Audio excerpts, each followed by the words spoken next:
Hi everyone, my name is Jay, and this is going to be a short series talking about AAVE, African American Vernacular English, and I hope you guys enjoy.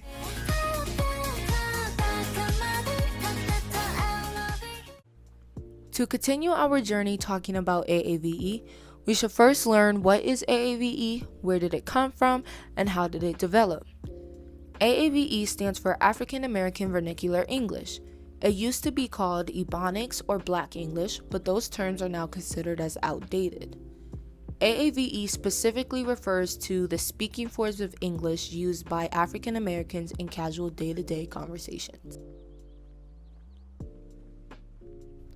When it comes to the development of AAVE, there is no exact origin, but it has been discussed for a while now due to the lack of historical components to support anything. And the historical components that are present has been summed up into three different hypotheses: the Creole origins hypothesis, the English origins hypothesis, and the substrate hypothesis.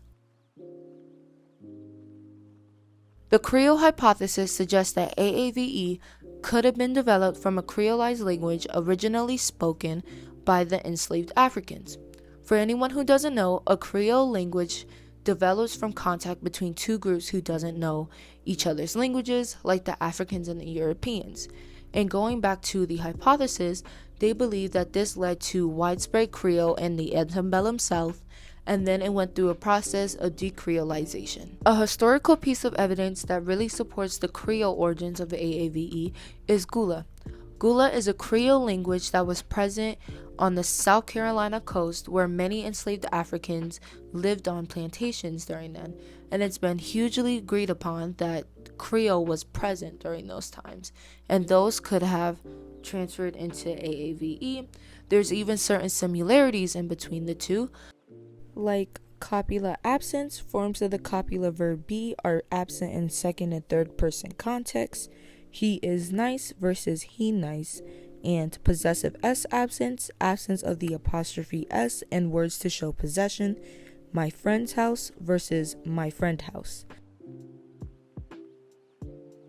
The English origins hypothesis suggests that AAVE originated as English, but then the Black community became stronger and started to create more distinct features.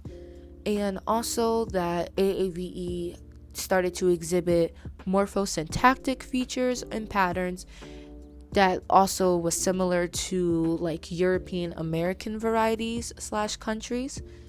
But some of these similarities is like the absence in tense marking, which is when in a sentence the verb is missing the tense, like he arrived yesterday, or the possessive s absence like mentioned in the other hypothesis. In summary, the English origins hypothesis is basically saying that an English language or the English dialect could have served as a model for AAVE, and that's why they have similarities between the two languages. But if you are stuck between the two different hypotheses, there is another one for the middle ground, which is called the substrate hypothesis. The substrate hypothesis is that a full-fledged Creole may have never developed, and that a substrate influence arose out of contact between the African languages, English, and the Creoles. The features from non-English source languages are subtle, but they provide enough evidence to show that there's a difference in speech between African Americans and European Americans. With all of these hypotheses given, we cannot assume that this is our final answer. There's always more evidence out there, and there's always more to discover. Even with all of these hypotheses, AAVE is still going to develop. And one of these developments is through a convergence-divergence debate in cultural identity and heritage. The convergence-divergence debate is if European American varieties and African American varieties are becoming similar, converging, or becoming less similar, diverging over a period in time. An important factor to that debate is that AAVE is rooted in the American South, and that distinct ethnic varieties is instantly associated with the largely metropolitan areas of the U.S. The Great Migration and segregation also played a part in the development of AAVE. The Great Migration led for a social environment for AAVE varieties to appear due to de jure and de facto segregation. Linguists then came to an agreement that AAVE is a super regional language variety, meaning that there's more than just region to AAVE.